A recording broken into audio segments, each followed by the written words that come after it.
rapidement le problème d'asservissement des moteurs. Donc, on va regarder tout particulièrement l'équation de la droite, de la courbe du couple en fonction du nombre de tours minutes. Hein, on avait abordé précédemment cette courbe, on l'avait abordée sur la partie linéaire de la chose. Là, je vous ai préparé un petit document qui présente la formule globale, qui présente les différents cas de valeur de ce couple en fonction de la vitesse de rotation. Et on verra qu'en particulier, la valeur max du couple, elle est proportionnelle au carré de la tension et inversement proportionnelle à la fréquence de rotation du moteur. Donc, pourquoi je vous dis tout ça? Parce que ça va permettre d'introduire la notion de démarrage du moteur. Donc, on fera ça rapidement. Ensuite, on parlera de variation de fréquence à l'entrée du moteur. Donc, ce qui veut dire que sur des réseaux classiques, bien évidemment, on reste à 50 Hz et que on va introduire une machine électronique entre le moteur et l'alimentation du réseau qui va permettre, cette machine qui va permettre de modifier la fréquence d'alimentation, donc a fortiori le champ tournant, donc la vibration du moteur. On va parler de tout ça, on va parler des systèmes qui ne sont pas électroniques. Et puis après, je vous propose qu'on fasse un dernier exercice qui reprend à la fois ce qu'on a vu sur les moteurs très rapidement, les rendements, etc., et les pertes. Et puis, justement, un calcul de couple à partir des caractéristiques de la fonction couple en fonction de la vitesse de rotation. Alors là, on reste dans la partie, bien évidemment, on reste dans la partie linéaire, c'est-à-dire la partie de fonctionnement, c'est-à-dire la partie où la vitesse de rotation est plus faible, légèrement plus faible que la vitesse de synchronisme. Hein. Donc voilà. Et puis après, je vous ai aussi fait passer des annales dans ce qu'on fera, ce que je vous propose en fin de séance. Je vous laisserai et vous me donnerez et on fera ensemble l'exercice, c'est-à-dire que moi, je vous laisserai trouver les réponses et on fera la correction ensemble. Cet exercice d'anal, je ne vous fournirai pas les réponses, à vous de les trouver. Et puis, je reprécise que si vous souhaitez une dernière séance, j'ai aucun souci pour vous la proposer le plus proche possible du test quand la date sera définitive et la façon dont vous ferez le test sera définitivement confirmée au travers du système de confinement. Monsieur, oui. Pour les tests anal, est-ce que vous pourrez nous donner, comme vous avez fait une fois, juste les résultats en fait, pas la méthode, mais juste le résultat? Ah mais on fera ensemble. Ouais, mais non, mais je veux dire même pour plus tard quand on les refait. Ah ben non, on fera ensemble. Vous noterez ce que je dis. Ah ben voilà, vous notez, mais on fait ensemble.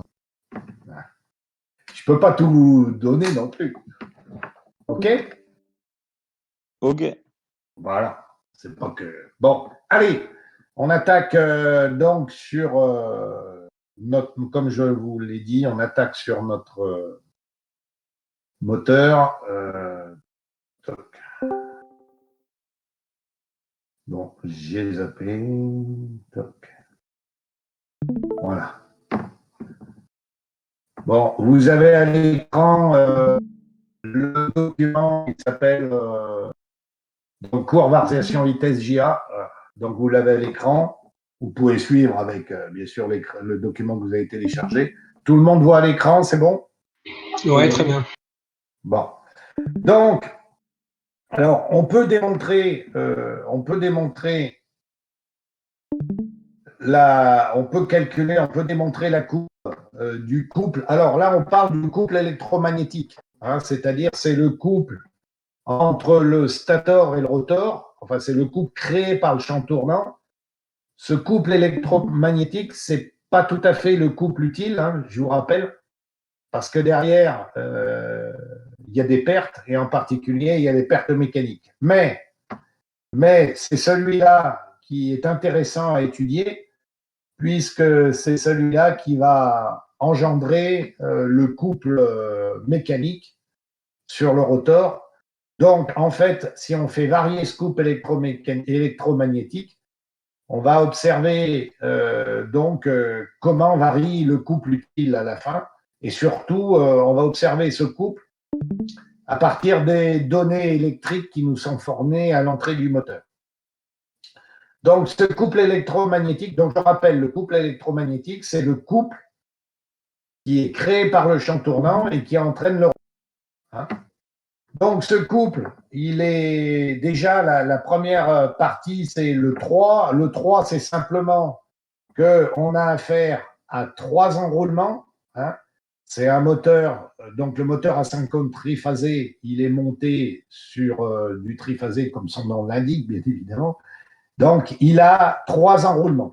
Alors, je vous rappelle que ces enroulements, ils sont faits de telle manière que chaque enroulement, il y a un pôle nord et un pôle sud. Hein. C'est-à-dire qu'on crée un flux magnétique à travers, on fait baigner le rotor dans un flux magnétique à travers d'un flux magnétique tournant, hein, on pourrait l'imaginer comme ça. Et ce flux magnétique, donc, a besoin d'un pôle nord et d'un pôle sud. Donc, on a donc deux pôles, un pôle nord et un pôle sud. Et ensuite, par phase, donc chaque phase, chaque enroulement, on peut les bobiner dans le moteur en créant plusieurs pôles. Hein, on a vu ça. Donc, on peut créer, plusieurs paires de pôles, pardon. Donc, on peut créer une paire de pôles, 2 paires de pôles, 3 paires de pôles, etc. Hein, on va s'arrêter. Et on s'arrête, en général, on s'arrête à une dizaine de paires de pôles, parce qu'après, vous le verrez dans le tableau un peu plus loin, ça devient un peu compliqué technologiquement pour fabriquer le moteur. Alors, sur des moteurs un peu gros, avec des diamètres un peu importants, on peut s'amuser à bobiner. Sur des moteurs à usage courant, disons de diamètre de 20 ou 30 cm, c'est un peu plus compliqué, donc on va se limiter en nombre de pôles, de paires de pôles. Donc, le 3, en fait, le coefficient 3, c'est qu'on multiplie par 3 le nombre d'enroulements. Bien évidemment, apparaît le nombre de paires de pôles. Hein. Chaque fois qu'il y a une paire de pôles, la fonction qui suit va s'appliquer. Et apparaît la tension d'enroulement. Alors, pourquoi V, pourquoi pas U? V, en fait, c'est la tension aux bornes de l'enroulement, j'insiste là-dessus. Et effectivement, c'est donc soit en montage étoile, c'est une tension entre phase et neutre, et si on est en montage triangle, c'est une tension équivalente entre 2 phases. Hein. Donc, cette tension d'enroulement, vous voyez tout de suite qu'elle est proportionnelle, enfin que le couple est proportionnel au carré de cette tension d'enroulement. Et c'est la tension, si on pouvait le faire, qu'on va mesurer donc entre 2 bornes de l'enroulement. Et je répète, cet enroulement, il peut être monté en triangle ou en étoile. Et souvenez-vous, sur la caractéristique du moteur, on nous indique une tension, on nous indique 2 tensions. Et la première tension, c'est la tension maximale admissible aux bornes de l'enroulement. Donc, le V, il est là. Le oméga S, c'est la vitesse de synchronisme, puisque là, on parle du couple électromagnétique. Et le couple électromagnétique, il va tourner à la vitesse, enfin, il va être fonction de la vitesse de synchronisme, donc exprimé bien évidemment en radians par seconde. On introduit la notion de glissement aussi, parce que donc le couple magnétique, il va être inversement proportionnel au glissement. Hein, et on introduit une notion, le R2'. Le R2', en fait, c'est donc on a une résistance aux bornes du rotor. Hein, le R2', il est aussi exprimé dans la partie un peu plus compliquée. Hein. c'est la résistance du rotor. Donc le rotor, bien que ça soit, je vous rappelle, le rotor, c'est une cage d'écureuil, c'est-à-dire que notre moteur est constitué d'un stator bobiné qui crée le champ magnétique et d'un rotor fabriqué de manière très simple, et c'est tout l'intérêt du moteur asynchrone. Il est fabriqué à partir, on va dire, d'une pièce en aluminium et sur laquelle on vient poser des barrettes en cuivre. Et ces barrettes en cuivre, à leurs extrémités, on va les relier entre elles. Et c'est là où les courants induits par le champ magnétique tournant, par le flux magnétique tournant, c'est l'intensité qui va être créée dans ces barrettes va déclencher la force avec l'équation de Laplace qui va faire tourner le rotor. Donc, ces barrettes ont une certaine résistance et on va appeler cette résistance R2. Alors, souvenez-vous, dans les calculs, on s'amuse par moment à calculer la résistance joule du rotor. La résistance joule du rotor est bien évidemment proportionnelle à cette résistance R2.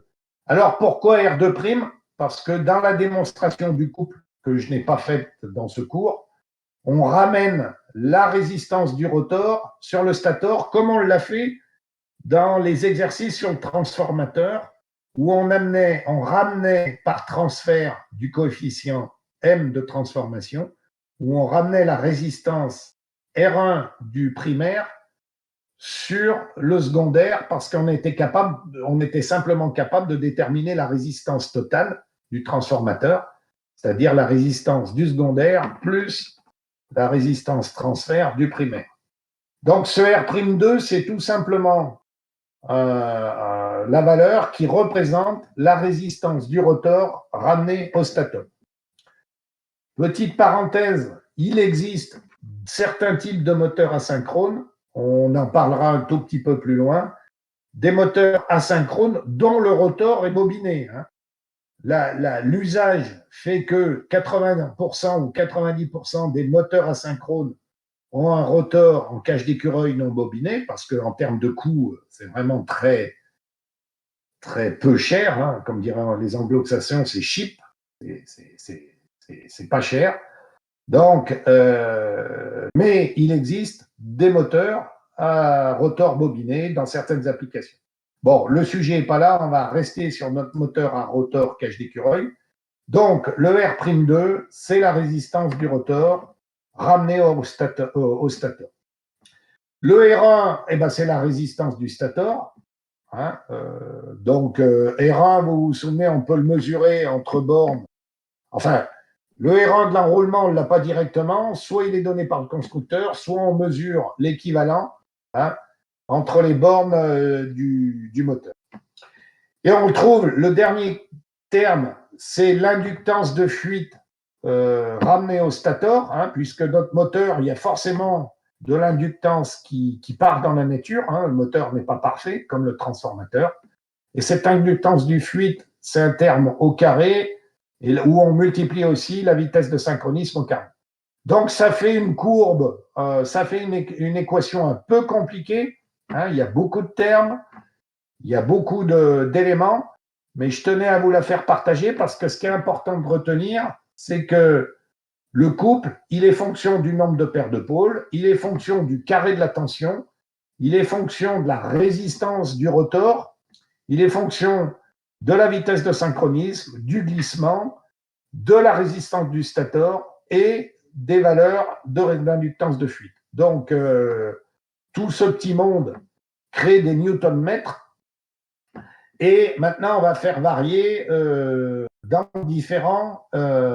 va faire varier cette équation à différents points. Alors, en synchronisme pur, si G est égal à 0, vous voyez que j'ai un terme G2 là quelque part et un terme G. Je fais passer mon G2 au-dessus, là quelque part à un moment donné. Donc, G égale 0, le couple électromagnétique, il est égal à 0. Donc, quand je n'ai pas de glissement, le moteur, il ne bouge pas, il n'y a pas de couple électromagnétique. Donc, il faut un glissement dû. Alors, vous allez me dire, ah oui, mais monsieur, on calcule, on fait tourner le moteur à vide et on dit que c'est à la vitesse de synchronisme, le glissement égal à 0. Oui, c'est vrai, mais c'est une approche. Il y a une approximation qui est faite. Donc, à glissement nul, pas de couple. Deuxième zone de fonctionnement, le glissement est peu différent de zéro. Hein. Donc là, on commence à faire tourner notre affaire et on a un couple électromagnétique qui est égal à, donc, glissement peu différent de zéro, qui est un couple électromagnétique qui est à peu près égal à 3P, le carré de la tension multiplié par le glissement, divisé par R2' sur la vitesse de synchronisme. Alors, on verra tout à l'heure, ça va nous servir pour nos calculs. Donc, ça, c'est première zone. Au démarrage, alors c'est là où on commence à être intéressé. Donc, au démarrage, le couple électromagnétique, au démarrage, il a cette équation. Donc, on voit que notre couple électromagnétique, il dépend de la résistance du rotor. Quelque part, c'est un terme qui est plus important que le couple électromagnétique de fonctionnement. Et on a un couple maximal qui est déterminé, bon, on fait une dérivée, calcul de dérivée, c'est le terme qui est par un calcul de dérivée, on trouve le couple max. Le couple max, en approximation, on peut garder le premier terme, sachant qu'il est quand même aussi fonction de R1 et de l'inductance de fuite. Alors, cette courbe, si on la trace, elle a cette forme, c'est-à-dire qu'on a un couple de démarrage qui est environ, on va dire, 2 fois supérieur au couple nominal de fonctionnement. On passe par un maximum, comme on vient de le voir, et ensuite, on redescend vers le couple nul à vitesse de synchronisme, lors de la vitesse de synchronisme. Et c'est là où on dit qu'on assimile cette partie, et notre moteur va fonctionner dans cette partie-là, avec une fréquence de rotation ω-m, hein, et on va fonctionner donc dans cette partie-là qui finalement représente une petite partie du couple électromagnétique, et donc on va fonctionner dans cette zone. Par contre, au moment du démarrage, le moteur, le couple électromagnétique va parcourir la courbe pour atteindre la zone de fonctionnement classique. Hein. Et en même temps, le courant, lui, il va avoir le courant qui passe dans l'enroulement, il va avoir cette forme. Hein, si on trace la courbe, on pourrait tracer l'équation. Il va avoir cette forme, et vous voyez que le courant d'appel, il peut avoir des valeurs 7 à 8 fois supérieures au courant de fonctionnement nominal qui se situe quelque part par là, hein, dans la zone de fonctionnement nominal. Donc, notre problématique, ça va être à la fois au démarrage du moteur, ça va être à la fois de limiter le couple électromagnétique max, hein, et d'autre part, surtout, de limiter le courant d'appel parce que mon installation et mon bobinage n'est pas capable de résister à des courants 7 à 8 fois supérieurs à l'intensité nominale. Donc, tout l'art du démarrage va tenir est conséquence de ce phénomène. Alors, je vous ai tracé en dessous quelques variations de la courbe en fonction de la tension, en fonction de la fréquence et en fonction de la résistance rotorique. Alors, pourquoi? On verra les applications derrière. Premièrement, en fonction de la tension, eh bien, on voit que plus la tension diminue, plus notre courbe s'aplatit. Hein. Alors, bien sûr, en gardant une fréquence et une résistance rotorique constante. Ensuite, si on trace la courbe du couple électromagnétique en fonction de la fréquence, mais en gardant la tension et la résistance rotorique constante, on voit qu'on a des courbes plus ou moins parallèles, mais par contre, pour des fréquences, par exemple pour une fréquence F1 égale à 2 fois la fréquence F2, on a un couple max électromagnétique qui peut monter à 2 fois le couple électromagnétique pour une fréquence 2. Donc, j'anticipe un peu pour la suite. Piloter le moteur en variation de fréquence, c'est possible, mais il faudra jouer sur un autre paramètre. Cet autre paramètre, c'est la tension, pour éviter d'avoir, en changeant la fréquence, d'avoir des couples max importants. Et ensuite, par rapport à la résistance rotorique, on voit que la courbe, elle change un peu de forme en fonction du glissement. Donc, éventuellement, si j'ai un rotor bobiné dont je vous parlais tout à l'heure, au lieu d'avoir un rotor cage d'écureuil dans lequel je ne peux pas changer la résistance, eh bien, éventuellement, je pourrais jouer là-dessus au démarrage, pour aplatir la courbe au démarrage du couple électromagnétique, hein, puisque dans le cas où j'ai 3 R2, vous voyez que ma courbe, là, au moment où le glissement démarre, qu'elle est aplatie par rapport à la courbe où j'ai un seul R2. Donc, on va jouer là-dessus pour travailler sur notre moteur électrique, pour à la fois le faire varier en fréquence, pour le faire démarrer, etc. Alors, premier problème, démarrage du moteur asynchrone, hein, comme on vient de le voir, on a un petit problème de courant quand même. Alors, l'équation du courant Imax, je vous l'ai mise là, c'est un peu de la culture, on pourrait s'amuser à la démontrer, c'est pas le sujet du jour. Donc, on a un Imax qui est fonction bien sûr de la tension et qui est fonction de l'équation R1, R2 et inductance de fuite. Bon, alors, donc, au démarrage, on a vu sur la courbe que on pouvait jouer sur la tension. Hein, je vous l'ai montré là sur la courbe 1, la page précédente. Donc, il y a une technique qui consiste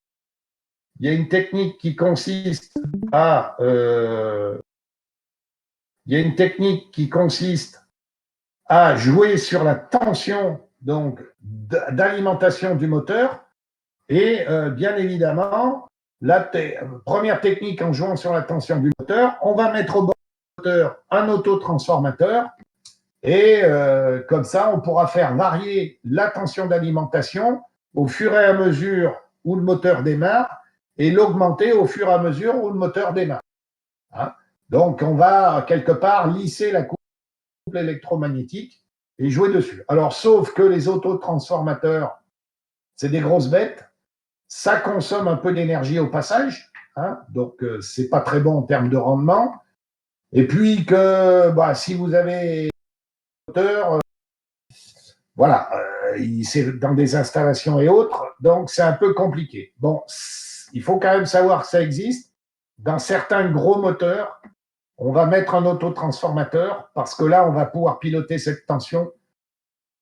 Bon, c'est plus maintenant avec l'électronique, c'est quand même pas des systèmes qui sont mis couramment. On va voir qu'avec les systèmes électroniques, c'est quand même un peu. Deuxième méthode, alors ça c'est la méthode universelle, c'est ce qu'on appelle le démarrage étoile-triangle, dont vous avez peut-être entendu parler. Alors pourquoi? Oh c'est très bête.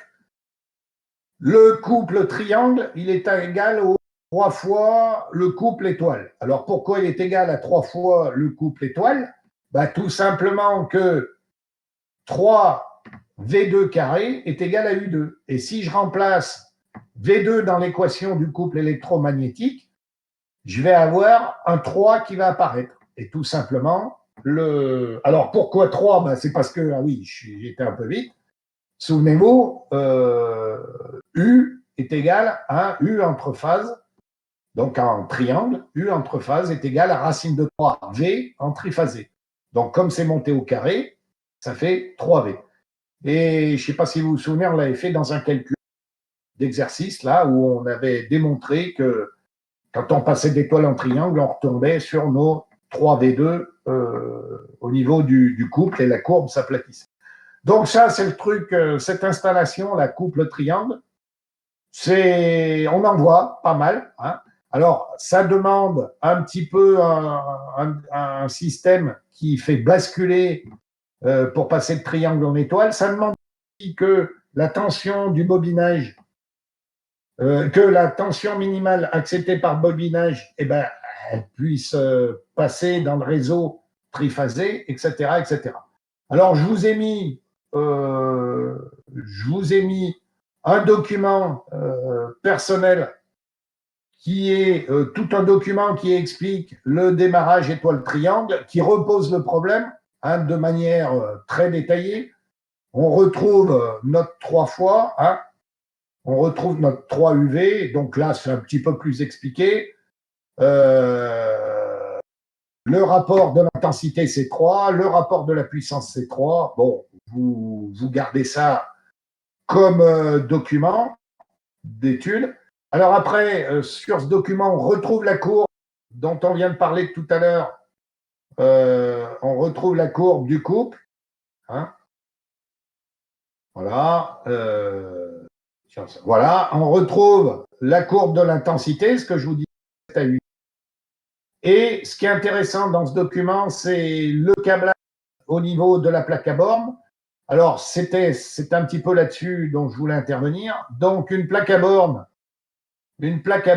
c'est matérialisé par 6 lettres. Donc, quand vous ouvrez la plaque à borne au-dessus d'un moteur, donc un moteur, pour ceux qui n'en ont jamais vu, un moteur, c'est un gros cylindre avec des ailettes pour qu'il refroidisse.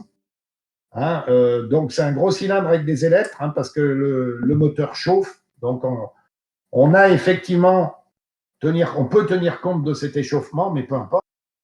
Et au-dessus du moteur, souvent, dans 99% des cas, on a une espèce de petite boîte. Si on l'ouvre avec un tournevis, alors la boîte, on essaye qu'elle soit le plus étanche possible. Si on l'ouvre avec un tournevis, on va pouvoir brancher, raccorder notre moteur au réseau.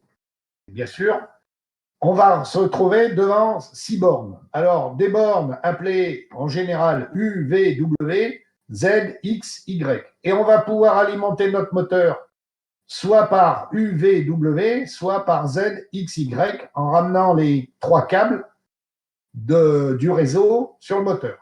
Alors, il y a aussi sur le moteur souvent une autre borne qui va être le neutre. On peut imaginer qu'il va être la Terre. Si vous avez des réseaux, alors après, bon, je ne rentre pas en protection de réseau, on va rester sur des choses simples.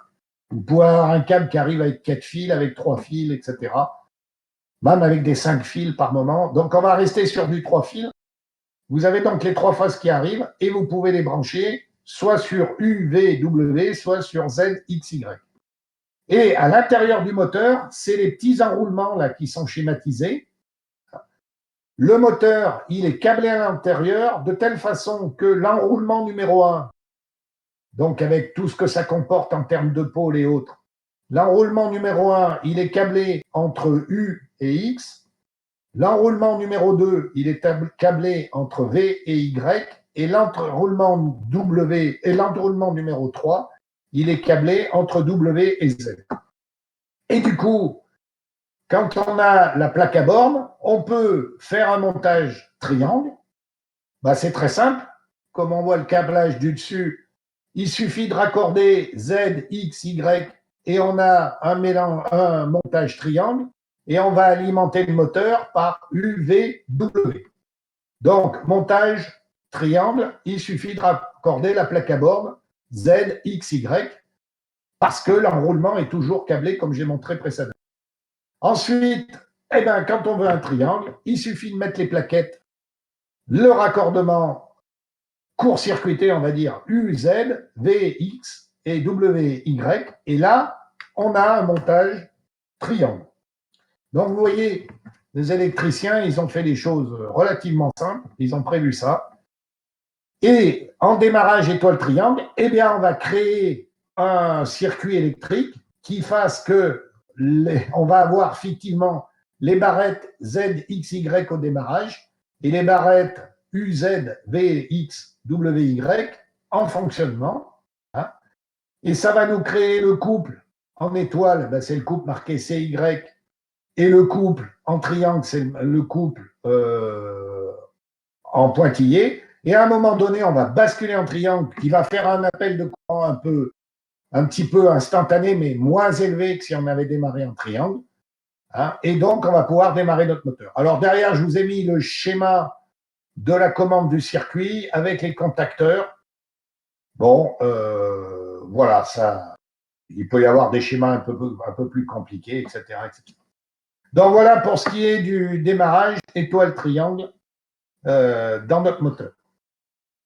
Est-ce que vous avez des questions au stade où on est arrivé ou je peux continuer?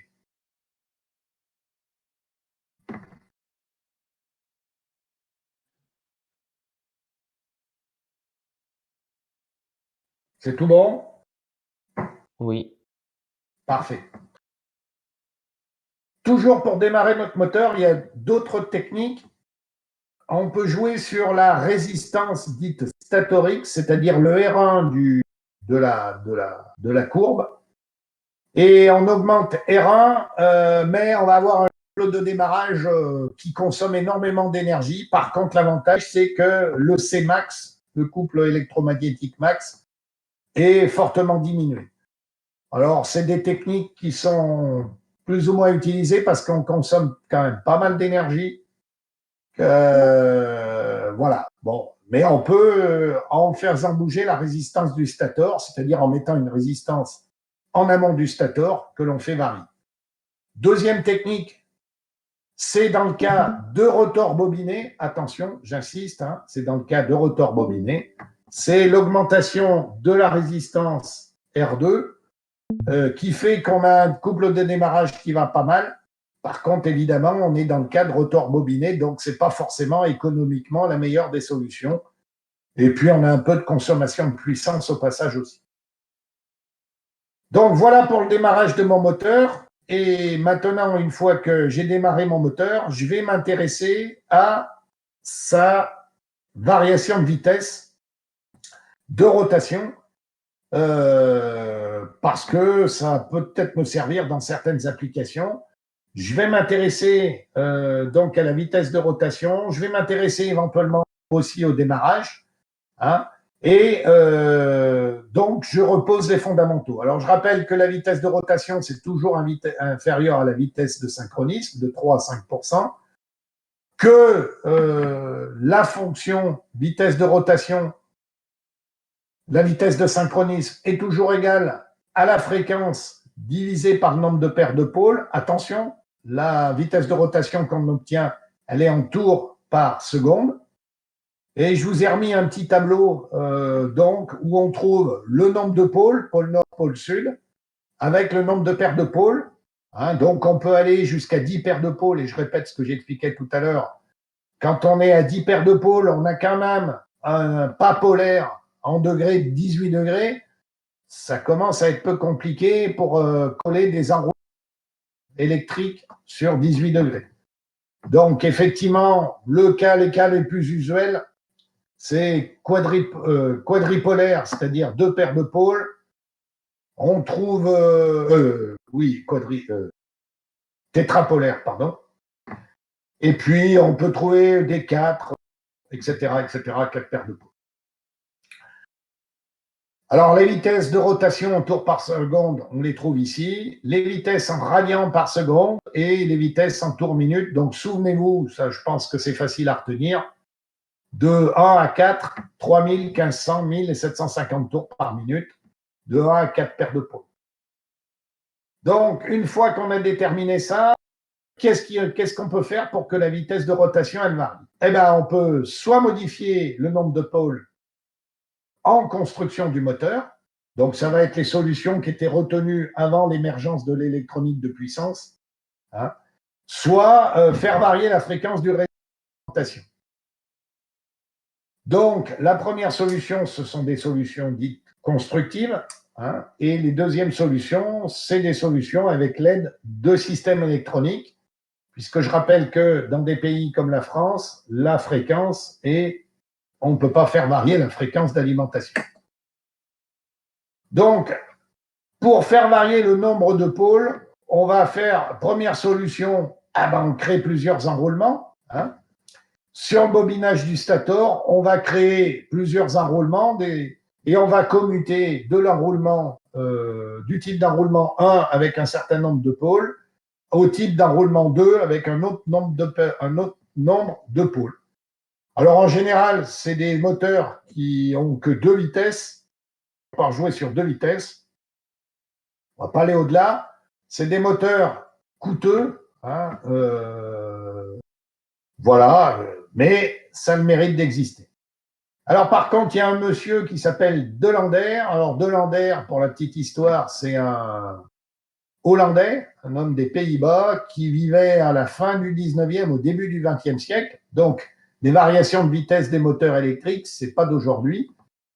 Et il a fait un système qui ressemble à nos transformateurs zigzag, c'est-à-dire qu'il a pris un enroulement et il l'a coupé en deux. Donc, il a créé ce qu'on appelle le moteur à demi-bobine. Donc, chaque enroulement est divisé en deux. On appelle ça aussi moteur à commutation de pôle ou modèle Delander. Et on conserve, on a donc le même couple, puisqu'en fait, c'est le même enroulement, donc on crée le même couple. Par contre, c'est le même enroulement, c'est-à-dire c'est la même valeur du champ magnétique. Et par contre, en jouant sur les deux demi-bobines, on va créer deux vitesses. Alors, comment ça marche sur le principe?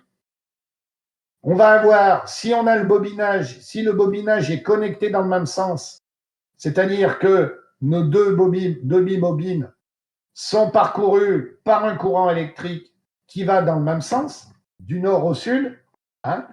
Enfin, voilà. Donc, comme les courants électriques, ils ont le même sens, on va avoir bien sûr des pôles un peu larges. Comme les courants électriques vont dans le même sens, le champ magnétique, il est dans le même sens. Donc, ça veut dire que les deux demi-bobines,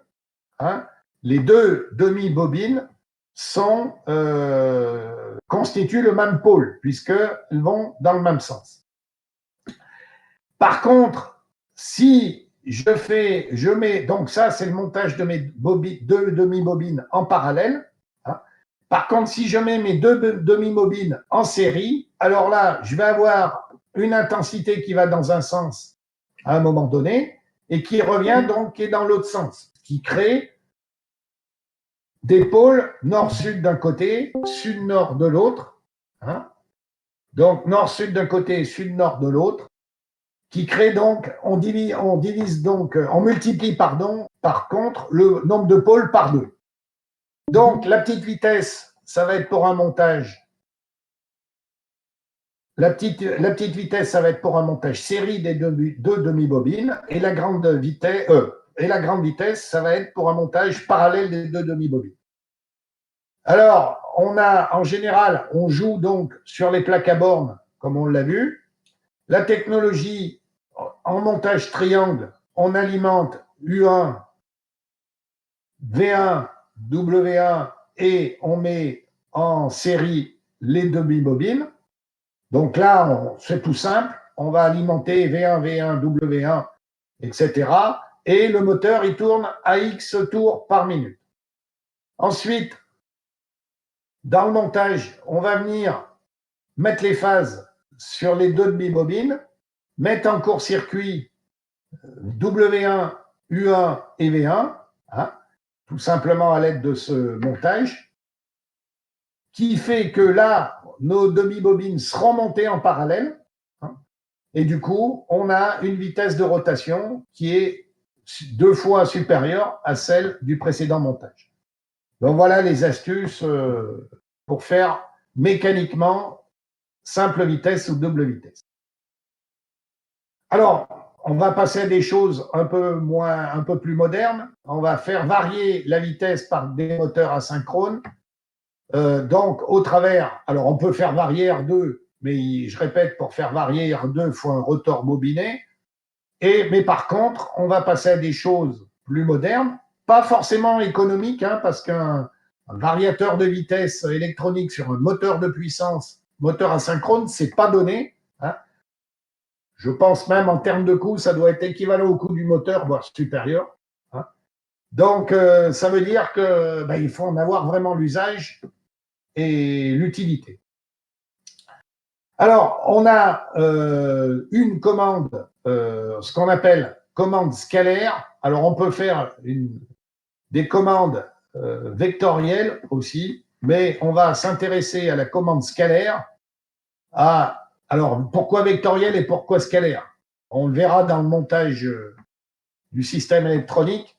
Parce qu'en fait, mais je le fais très rapidement, vous jouez sur la notion du produit scalaire du champ tournant, hein, et vectoriel, parce que électroniquement, vous avez joué sur le facteur du produit vectoriel du champ tournant. Bon, c'est tout, c'est pour ça qu'on appelle ça scalaire et vectoriel. Mais électroniquement, puis c'est pas le sujet, ça peut devenir vite, l'électronique embarquée, elle peut vite venir un peu compliquée. Et on va travailler, attention, à U sur F égale constante. Alors, pourquoi U sur F égale constante? Eh bien, parce que tout à l'heure, je vous ai montré sur la courbe, si on fait varier que la fréquence sans faire varier la tension, eh bien, on a un couple max qui est différent suivant la fréquence. Alors que si on s'attache à jouer U sur F égale une constante, c'est-à-dire quelque part V2 sur oméga 2, hein,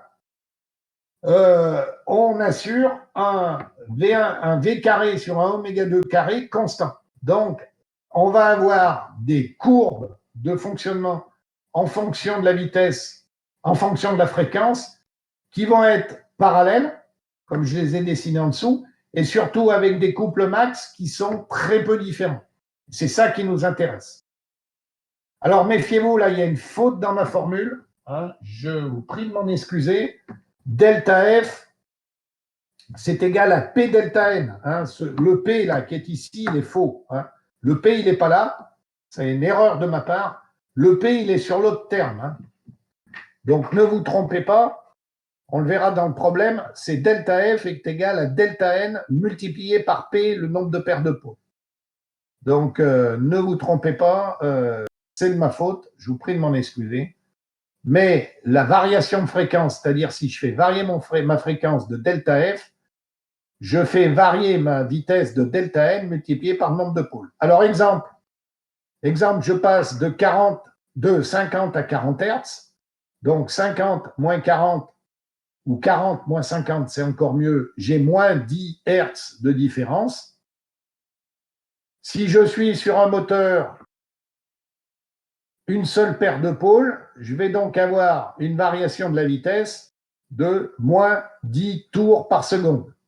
Alors, je rappelle que sur un uni paire de pôles, hein, je remonte là-dessus, je la cherche, mon tableau de vitesse. Ah, j'étais un peu vite, excusez-moi.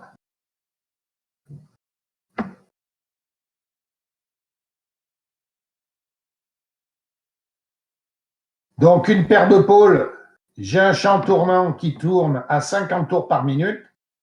Le simple fait de baisser la fréquence de 50 Hz à 40 Hz, je vais réduire de 10 tours par minute, par seconde.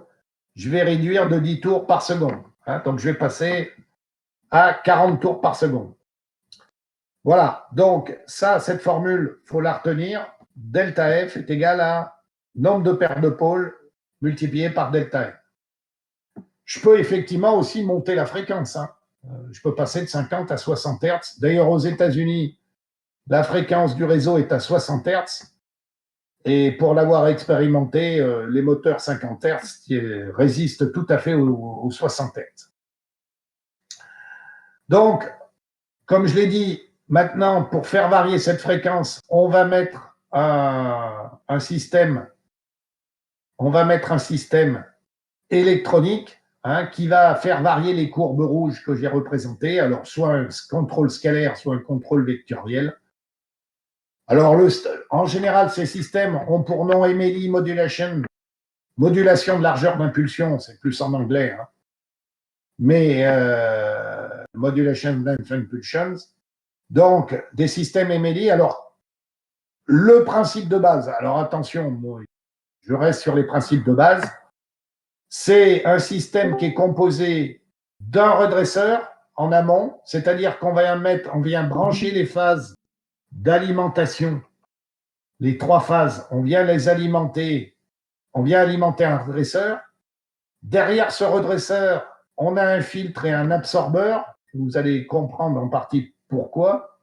Et ensuite, donc, ce redresseur crée du courant continu qui est épuré par le fil absorbeur, et ensuite on repasse dans un onduleur qui va hacher la valeur de la tension, et on vient alimenter notre moteur en UVW par la tension dite hachée. Alors la tension continue. Donc, les courbes de tension, on a nos trois phases qui sont alimentées. Notre système de redresseur nous donne une fonction ondulatoire, ondulée, qui est quasi continue. Donc, on a quasiment sorti du redresseur une fonction continue qui est légèrement variable. Et ensuite, à la sortie du filtre, on a encore une fonction qui est améliorée, qui est quasiment continue, fonction de la tension. Alors après, je ne rentre pas dans le détail. Vous avez des problèmes d'harmonique, c'est-à-dire que vous pouvez créer des harmoniques, vous pouvez créer des choses perturbantes. Je rappelle que les harmoniques peuvent… Alors, je ne vous l'ai jamais expliqué, mais une harmonique dans un circuit peut créer des soucis si elle devient prépondérante dans certains cas de fonctionnement. Donc, une fois qu'on a obtenu cette tension continue, on va passer dans l'onduleur et on va créer une fonction hachée avec, on va dire, des paliers de tension. Et le moteur, lui, il va avoir l'impression de voir une fonction sinusoïdale, une courbe de variation qui est représentée par ma courbe bleue et qui va créer un courant qui est quasi sinusoïdal, mais qui va être légèrement perturbé, que ça ressemble à une lame de scie, en fait. Ce courant ressemble à une lame de scie due à la performance du hacheur. Alors, bien sûr, sur des systèmes très sophistiqués, on va s'arranger pour que les hacheurs soient de très, très bonnes, les onduleurs soient de très bonne qualité. On va jouer sur des filtres. On va jouer sur différents éléments pour ne pas introduire d'harmonique, pour faire en sorte que ce courant soit le plus parfait possible.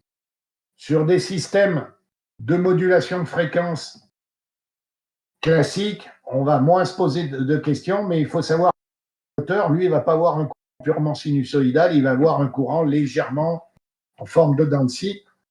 Alors, je vous dirais que le réseau, lui non plus, le réseau, ce n'est pas une perfection non plus. Donc, en termes de fréquence, c'est à peu près tenu, mais le réseau, d'abord, le réseau, il vient de l'imperfection du réseau lui-même, et puis il vient de l'imperfection des alternateurs eux-mêmes, qui créent les alternateurs. Il faut savoir que quand vous faites tourner un alternateur, les gros alternateurs, vous créez des harmoniques 2 fois 50 Hz, 3 fois 50 Hz, etc., dû à la construction, dû au système. Et bon, le courant qu'on reçoit, c'est pas… Si on se mettait un oscilloscope relativement précis, on aurait des surprises par moment en termes de variation d'intensité et de tension. Voilà, j'en arrive à la fin de l'exposé sur le problème du démarrage des moteurs électromagnétiques et le problème de la modulation de fréquence du moteur, de façon à faire varier sa vitesse de rotation. Et je répète, en gardant un couple U sur F constant. Est-ce que vous avez des questions au stade où on en est arrivé? Est-ce qu'on peut passer aux exercices? Ouais, exercice, comme ça sera plus clair peut-être. Oui, éclairez-moi d'un doute, c'est pas clair. Je plaisante. Non, mais sérieusement, est-ce qu'il y a des gens qui sont perdus ou est-ce qu'il y a quelque chose que vous voudriez que je précise? Parce que là, j'ai essayé d'être le plus générique possible. La courbe du couple électromagnétique, la fonction du couple électromagnétique, c'est pas la peine de la retenir. N'allez pas vous amuser à retenir cette fonction en test. D'abord en test, on ne va jamais vous poser ça. Deuxièmement, si on a besoin de la savoir, on reprendra la feuille de papier. Après, si je voulais vraiment qu'on approfondisse, je vous l'aurais démontré et on aurait fait la démonstration.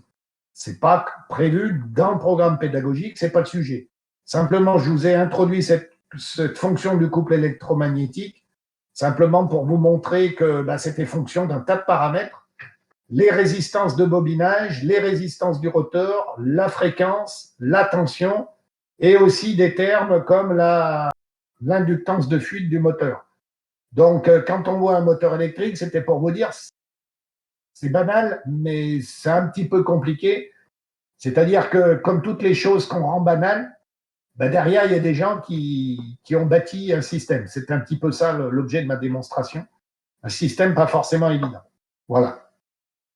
Alors, pour ceux que ça intéresse, dans le détail, vous avez, dans les techniques de l'ingénieur, vous avez énormément d'articles sur le moteur asynchrone, vous avez des articles sur la variation de fréquence des moteurs asynchrones, et tout ce que je viens de vous présenter, c'est présenté sur une centaine de pages, et vous avez en plus des articles de référence.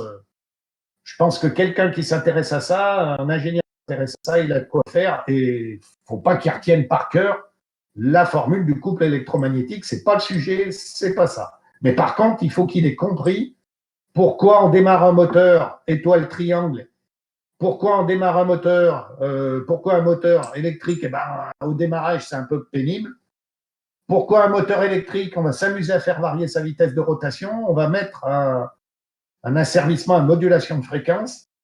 Il faut savoir aussi que les moteurs, on va aussi leur mettre une modulation de fréquence en fonction de la puissance nécessaire à la sortie et on va pouvoir économiser de l'énergie parce que si on fait tourner le moteur moins vite, quelque part, la puissance absorbée va être inférieure, on va faire des économies d'énergie. Et aujourd'hui, vos petits copains de valorisation énergétique, la solution la plus usuelle pour économiser de l'énergie aux bornes des moteurs, c'est de mettre effectivement des asservissements en fréquence, en tension et autres, de façon à économiser l'énergie. Et là, on rentre dans des systèmes asservis. Je ne sais pas si vous aviez pas, c'est peut-être pas vous qui aviez cours avec M. Sapé, j'en sais rien. Et donc, on va régler, on va mettre un asservissement, c'est-à-dire une boucle d'asservissement entre le moteur, la charge et le modulateur de fréquence. Et là, on rentre dans des systèmes un petit peu plus compliqués, un peu chers, mais qui économisent de l'énergie. La grande solution pour économiser de l'énergie dans les ateliers, c'est de mettre des modulateurs de fréquence en tête de moteur. Par contre, ce n'est pas fait. Pourquoi ? Parce que ça coûte de l'argent. Et là, on rentre sur la notion économique et rentabilité de la chose. Voilà. Est-ce que vous avez des questions ? Sérieusement, pas de questions, on passe à l'exercice, comme dit monsieur. Ça... Oui. Alors, on va parler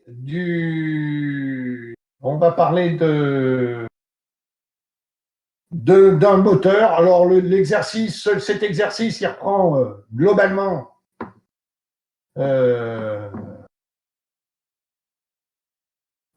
l'exercice ici, il va reprendre un petit peu tout ce qu'on a vu sur le moteur. Donc, on va étudier le moteur et puis derrière, on va le faire varier sa fréquence avec un système scalaire U sur F pour voir un peu ce que ça donne en termes de couple. On va garder le même couple, peut-être, en termes de vitesse de rotation, etc., etc., etc. Voilà. Alors, cet exercice, il présente l'avantage de reprendre un peu tout et de voir ce qui est important de voir et de connaître pour vous. Alors, je prends l'énoncé avant d'aller à la correction.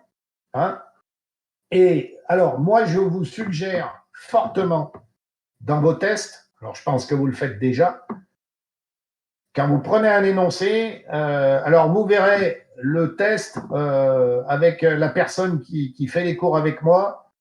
Bon, il m'a dit, moi je fais l'énoncé et puis je mets des cases où les élèves répondent parce que j'arrive jamais à m'y retrouver dans les copies. Bon. Oui, c'est une méthode. Alors, méfiez-vous de ça, c'est que vous pouvez avoir à la fin de l'énoncé, donc au bout de la copie, vous pouvez avoir des données ou des choses. Donc, avant de commencez à lire vos énoncés à fond, voir un petit peu ce que vous savez et autres. Alors, vous allez me dire, j'enfonce peut-être des portes ouvertes, mais je préfère vous le dire.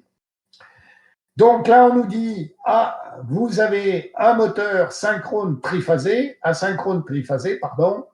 sur un réseau de tension entre phases de 220 volts. Parfait. La fréquence, c'est 50 Hz. Donc, parfait. On nous dit On a fait des mesures avec la méthode des 2 wattmètres. Donc, je rappelle la méthode des 2 wattmètres. La puissance totale absorbée, c'est W1 plus W2 plus W2. Et dans ce cas-là, je vois, tiens, le W2, le P2, si vous préférez, il est de moins 100 watts. Ah, donc, dans l'essai à vide, il faudra bien que j'additionne les deux. C'est-à-dire que la puissance absorbée, ça va être 310 moins 100. L'essai à vide, il y a une intensité de ampères, hein, et le moteur, il tourne à une vitesse de synchronisme de 1000 tours. 1000 tours, 1000 tours, tout à l'heure, ça doit être 3 paires de pôles, si je ne me trompe pas. Oui. Donc déjà, rien qu'en lisant l'énoncé, je vois plein de choses. Le courant en charge, alors cette fois, on l'a mis en charge, notre moteur, et nos 2 wattmètres W1 1500 watts, W2 600 watts, et il tourne à 960 tours par minute. Donc, le glissement, je ne vais pas plus loin, le glissement, c'est 1000 moins 960 sur 960. Et on nous dit, il y a une résistance mesurée entre bornes des phases de 1,2 ohm, le grand R. Hein. Donc, on continue à nous poser des questions. On va nous demander de déterminer les pertes fer stator. Sans aller plus loin, pertes fer stator et pertes mécaniques, on nous dit qu'elles sont égales. Donc, PFR, PF, PFS et PM sont égales. Je rappelle que les pertes mécaniques, c'est les pertes au bout là, de la flèche que l'on dessine. Hein. On a les pertes fer stator, donc on va déterminer les deux. Et dans la suite du problème, on nous dit la puissance, les pertes mécaniques et les pertes fer stator, elles sont égales et à 100 watts. Donc, ce qui veut dire qu'il faudra à peu près trouver 100 watts. Là. Si on est loin de 100 watts, ça veut dire qu'on s'est gouré dans le calcul. Ou alors, celui qui a posé le problème, il n'est pas bien malin. Et on nous demande le glissement, le facteur de perte par effet joule au stator. Eh ben, la perte par effet joule au stator, c'est 3,5 de grand R I carré, I le courant qui passe dans l'enroulement. Les pertes joules au rotor, je peux les déterminer entre la puissance mécanique totale et la puissance transmise au rotor. On me demande la puissance utile. Alors, ça va être quelque part la puissance absorbée moins les pertes. Et le moment du couple utile, ça doit être à peu près la puissance utile divisée par la vitesse de rotation. Après, je continue dans l'énoncé et je vais pouvoir résoudre mon problème. Le moteur est alimenté par un onduleur en tension triphasée dont la valeur U sur F sont réglables telles que U sur F reste constant. Ah, déjà, donc U sur F reste constant. Et on part sur un couple TR résistant de 20 Nm. Et on nous dit, on fixe U220 F1 50 Hz. On nous demande de tracer la caractéristique du couple en fonction de la rotation. Je rappelle qu'on doit avoir à peu près une droite. Hein. Bon. Et on pose pour une droite passant le point pour la puissance. Là, cette fois, on passe un point de la courbe. On a un premier point de la courbe qui est vitesse de synchronisme 1000 tours, couple égal à 0. Deuxième point de la courbe, 960 tours, couple utile 17,3 Nm. Ah, tiens, 17,3, c'est peut-être celui que je vais trouver au-dessus, donc je dois être dans cet ordre de grandeur. Bon, les échelles, on s'en fait un peu, et on nous demande de trouver la fréquence de rotation. Et ben, le nombre de tours par minute, si je détermine ma droite, je dois pouvoir retrouver ma fréquence de rotation. Hein. Alors, c'est-à-dire la fréquence à 20 Nm, hein, le N1, le nouveau NR, là, à 20 Nm. On règle la fréquence à 40 Hz, U sur F, de la droite parallèle à la première, déduire la nouvelle fréquence de rotation pour TR égale 20 Nm. Donc, c'est-à-dire qu'il faut que je recalcule la pente, c'est-à-dire la droite. Alors, comme je vous l'ai dit tout à l'heure, les pentes sont égales. Donc, quand j'aurai calculé la pente de la droite dans la première question, la pente de la droite dans la deuxième question, ça va être la même. Il faudra simplement que je détermine le petit b de l'équation y égale kx, k étant la pente, x inconnu, ou nombre de tours, plus b. Donc, c'est le b qui va changer. Et après, nous, on aimerait bien que la pile à 800 déterminer la nouvelle fréquence. Donc, ça veut dire qu'il faut que je détermine une nouvelle équation de la droite à partir de là. Bon, ben voilà mon problème. Il est posé. J'ai lu tout l'énoncé. Je sais à peu près à quoi m'attendre simplement en lisant l'énoncé. Et je vais le résoudre. Et je pars sur étude moteur. Donc, conseil d'amis sur notre brouillon, reposez bien les données. Je vous dis pourquoi, parce que quand on repose les données sur le brouillon, intellectuellement, notre cerveau, il enregistre les choses et en même temps que j'écris, je refais le petit raisonnement que je viens de faire, là, tout à l'heure, que je viens de vous faire à l'oral. En réécrivant, je repose bien le problème. 220 volts, 1000 tours, synchronisme, à vide, etc., etc., etc. Résistance mesurée 2 ohms, I en charge 6,9, P1, P2, 600 watts, etc. Donc, j'ai bien posé et on me dit PFS, et PM, j'ai mis R, c'est S qu'il faut lire, et PM est égal à 100 watts, donc les pertes collectives, ça fait la somme des deux, c'est 200 watts, etc. Et là, j'attaque, essai à vide, calcul des pertes collectives, dans l'essai à vide, je vous rappelle. Donc, la puissance absorbée à vide, c'est P1, 0, plus P2, 0, c'est-à-dire la puissance mesurée par mes wattmètres, 310 moins 100 égale 210. Donc, j'ai déjà la puissance absorbée à vide, c'est la somme des puissances mesurées par les wattmètres. Est-ce que je continue? Est-ce qu'il y a perdu? Parce que je ne voudrais pas les perdre trop vite. C'est très flou. Pardon? C'est très flou. C'est très flou. Qu'est-ce qui est flou? Le document? Votre écran. Ah, mon écran. Ah, ben, ça doit être une transmission pas très bonne. Avancez avec le document. Je ne peux pas bien faire mieux. Okay. C'était clair tout à l'heure ou c'est devenu flou au fur et à mesure? Moi, c'est devenu flou dès le départ, en fait. Ah ouais. Et pour les autres, c'est flou pour les autres parce que ça peut venir soit de ma bande passante, soit de la vôtre. Ouais, c'est très très flou, monsieur. PDF, monsieur. Moi, ça passe. Vous, c'est net? Ouais. Ouais, donc.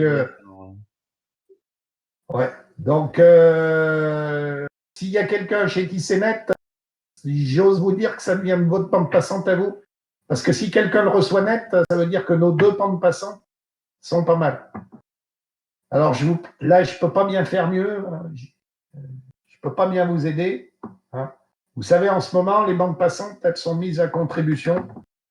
A priori, moi, j'en ai une qui ne marche pas trop mal. Je suis dans la fibre. Je suis sur l'ADSL, mais je suis un des premiers à être accordé à ADSL en France. C'est pour ça que j'ai une adresse Wanadoo personnelle. J'ai gardé l'adresse Wanadoo. Je suis un des premiers à avoir eu un abonnement ADSL. Donc, pardon? Pour de vrai? Ah oui, oui, oui, oui, oui. Ah oui, oui, nous, on était un quartier test pour l'ADSL. Alors, je vous parle des années 90. Je crois que l'abonnement Wanadoo, je l'ai eu je me rappelle, en 98 ou 99. Ah ouais, l'ADSL. c'est incroyable. Donc, si vous voulez, on est dans une zone privilégiée. Alors, il y a la fibre dans le quartier, là. Et on m'a demandé, prenez la fibre, machin, patin, couffin. Bon, moi, sérieusement, les films, j'ai pas besoin de la fibre pour voir les films correctement sur Netflix. Donc, voilà. Là, je peux pas vous dire. Moi, j'ai gardé mon adresse Wanadoo. Voilà. Bon, c'est la petite histoire, ça détend, ça apporte aux questions des moteurs. Voilà. Et même, il y a des gens sur la fibre. Il y a mon fils qui est sur la fibre dans Lyon. Il a même lui, ils sont même moins bons par moment que notre connexion ADSL. Donc, parce qu'on peut s'amuser, vous savez qu'il y a des petits logiciels, vous pouvez regarder votre bande passante, des logiciels gratos, voir comment ça se passe, etc., voir comment elle varie. Vous pouvez vous amuser à faire ça, c'est le confinement, ça permet de faire des bêtises. Bon, allez, je change de sujet, je reviens à un autre sujet de moteur. Est-ce qu'au-delà du flou, j'essaye en même temps si vous vous appuyez sur le PDF, j'essaye en même temps d'être le plus clair possible. Est-ce qu'au-delà du flou, il y a des questions? Non, ça va. Ça va? Bon, donc, on a mesuré notre puissance absorbée avec les 2 wattmètres. On a une puissance, on détermine la puissance joule du stator à vide, qui est donc égale à 3,5 de grand R mesuré I0 carré. Attention, c'est I0, c'est pas en charge, hein. I0 à carré, donc 3,5 fois 2, 2 ohms par 2 au carré, ça fait 7,2 watts. Monsieur, sur d'où le 2 ohms? Ah, bah dans l'énoncé, cher ami. Dans l'énoncé, si je remonte, je l'ai noté, je l'ai dit tout à l'heure. Là, je vous l'ai mis en jaune. Enfin, parce que si c'est flou, vous ne voyez pas beaucoup. Je vous l'ai mis en jaune. Ah, oui, ouais, pardon, excusez-moi.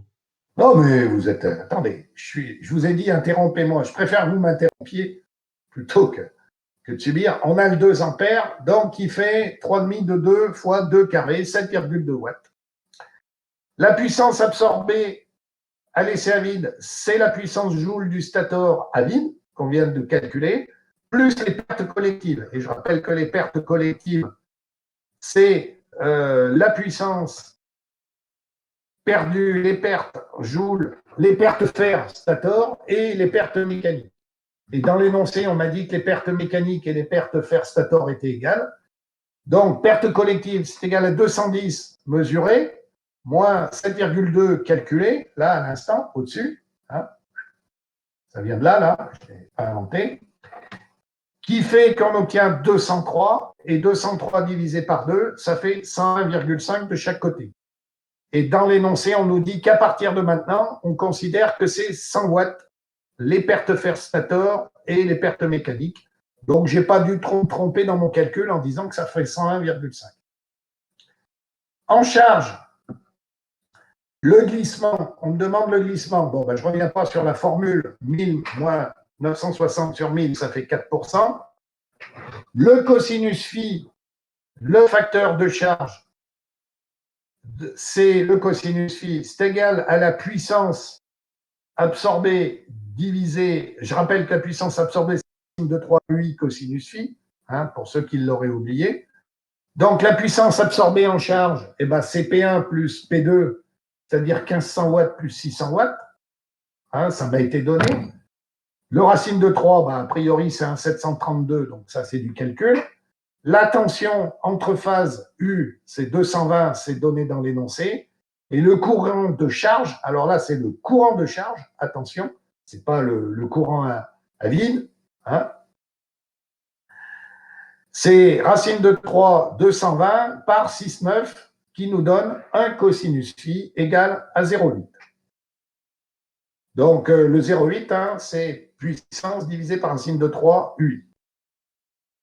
Les pertes joules au stator. Attention, pertes joules en charge. Donc, cette fois, l'intensité, c'est plus 2, comme quand on a fait l'essai à vide. C'est 6,9. Donc, ça me donne 3,5 multiplié par 2 ohms tout à l'heure qu'on a remontré, multiplié par 6,9 au carré, ce qui fait 86 watts. Donc, les pertes joules au stator s'en font 86 watts.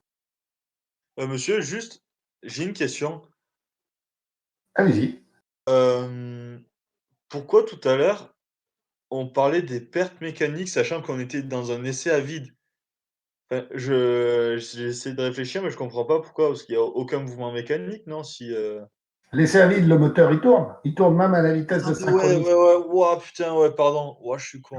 Ouais, merci. Non, vous n'êtes pas con. Dites pas, vous êtes con, c'est que vous avez. C'est tout. Voilà. Attendez, cherchez pas. Moi, je préfère. Je répète encore une fois, posez-moi des questions. Surtout des questions comme ça, je suis capable d'y répondre. Donc, posez-moi des questions. Ok, merci. C'est pas grave. Ok, c'est tout bon, je peux y aller? Oui. Allez, je continue. Donc, les pertes joules, ça c'est la question d'après. Alors, je vous demande dessous d'attention. La puissance transmise au rotor, on est bien d'accord que la puissance transmise au rotor, si vous prenez le cours, c'est égal à la puissance absorbée moins les pertes fer au stateur moins les pertes joules au stator. Hein, si vous reprenez le cours et le petit schéma que je vous ai fait, perte puissance transmise au rotor, d'ailleurs par le couple électromagnétique dont on parlait en début de séance, puissance transmise au rotor, c'est bien égal aux pertes à la puissance absorbée, moins les pertes joules au stator, moins les pertes fer au stator. Notre puissance transmise au rotor, elle passe par le rotor et au bout, on obtient la puissance mécanique totale. Et je rappelle que la puissance mécanique totale, si vous reprenez le cours, c'est égal à la puissance utile moins les pertes mécaniques. Donc, l'écart entre la puissance mécanique totale et la puissance transmise au rotor, c'est lié au glissement, c'est-à-dire c'est lié à la vitesse, quelque part à la vitesse de rotation. Et on a donc puissance mécanique totale qui est égale à la puissance transmise au rotor multipliée par 1 moins le glissement. C'est-à-dire quelque part multiplié, si vous voulez, c'est fonction de la vitesse de rotation. La puissance transmise au rotor, c'est la vitesse de synchronisme, et la puissance mécanique, c'est la vitesse de rotation nominale, c'est-à-dire c'est la vitesse du rotor.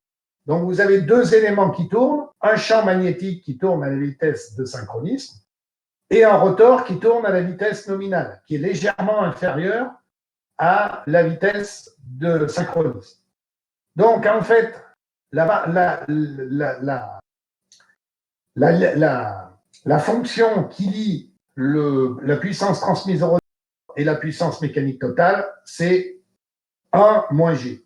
Donc on va dire que la puissance mécanique totale, c'est égal à la puissance transmise au rotor fois 1 moins G, et la perte au passage, c'est-à-dire le G fois puissance transmise au rotor, puisque j'ai perdu G, hein, la puissance mécanique et la puissance transmise au rotor, j'ai bien perdu G puissance transmise au rotor. Donc, ma perte joule au rotor, ça va être égal à G puissance transmise au rotor. C'est-à-dire, puissance transmise au rotor, comme je l'ai dit en début de démonstration, moins les puissances joules au stator, moins les puissances fer au stator. Donc, G, je l'ai calculé, c'est 0,04. Puissance absorbée, c'est 2100. Je l'ai calculé en faisant P1 plus P2. Moins 86, je viens de le calculer à l'instant, c'est les pertes joules au stator. Moins 100, puisque c'est les pertes fer au stator. Et j'obtiens des pertes joules au rotor égales à 76,5 watts. Puissance utile, perte mécanique moins puissance mécanique transmise moins perte mécanique, c'est puissance transmise au rotor fois 1 moins G, moins les pertes mécaniques. Donc, 1914 facteur, alors le 1914, c'est celui, c'est le 2100 moins 86 moins 14. Si je fais 2100 moins 86 moins 5, je dois obtenir 1914. Donc, 1914 fois 1 moins 0,04, donc ça nous donne la puissance mécanique totale, moins 100 les pertes mécaniques, hein, qui sont égales aux pertes fer stator, on l'a déjà dit 50 fois, ce qui nous donne une puissance utile de 1737 watts. Et ce 1737 watts nous permet de calculer le couple utile en divisant par la vitesse de rotation de 960 tours par minute, hein, et nous donne un couple utile de 17,3 Nm. Et là, sur le schéma, j'ai repris toutes les histoires de puissance pour que ça soit clair dans les explications et dans les têtes. J'ai une puissance absorbée de 2100 watts que j'ai calculée en faisant racine de 3 UI multiplié par cosinus phi, ou si vous préférez, que j'ai trouvé en mesurant avec les 2 wattmètres, W1 plus W2. J'ai une puissance joule du stator, j'ai calculé en faisant demi de grand R I en charge au carré. J'ai une puissance fer de stator qu'on m'a donné de 100 watts que j'ai calculé précédemment. J'ai une puissance transmise au rotor de 1914 watts qui est égale à 2100 moins 86 moins 100. J'ai des pertes fer au rotor qui sont toujours considérées comme négligeables et j'ai des pertes joules au rotor qu'on a trouvées. C'est la différence entre la puissance transmise au rotor et la puissance mécanique totale, c'est-à-dire 1914 moins 1837. Ça doit faire à peu près 76,5. Je me trompe pas. J'ai une perte mécanique de 100 watts et une puissance utile, donc, qui est égale à 1837 moins 100, c'est-à-dire 1737 watts. Voilà. Et je retrouve tout ça. Est-ce que c'est clair au stade où on en est arrivé? Oui, là, oui. Alors maintenant, j'y vais avec mon onduleur, donc U sur F constante, etc. Hein? Et j'ai donc une première question où on me dit la droite, elle passe TU, couple. Alors T ou C, c'est pareil. Hein. Je répète, T, c'est torque en anglais et C, c'est couple en français. Hein. Donc, voilà, par moment on met T, d'autres moments on met C, mais c'est la même chose. Donc, j'ai une droite qui passe par TU 17,3 Nm et N égale 960 tours par minute. Tiens, c'est ce que je viens de calculer. Et qui passe par 0 et N égale 1000. Donc, le coefficient directeur de la droite, c'est bien égal à 17,3 divisé par 960 moins 1000. Hein, si je fais la petite règle de 3 à côté. Et j'obtiens un coefficient directeur de la droite de moins 0,4325. Elle est négative, c'est normal, parce qu'au fur et à mesure où je vais baisser ma vitesse de rotation, je vais augmenter mon couple. Hein, alors dans le domaine de fonctionnement, attention, hein, courbe, vous avez vu là. Bon. Donc le K, je vais bien le garder précieux. Le K, parce que ça va me servir quand je vais faire varier la fréquence, ça va me faire servir de coefficient directeur de mes droites. Donc ça, j'ai intérêt à bien le garder. Hein.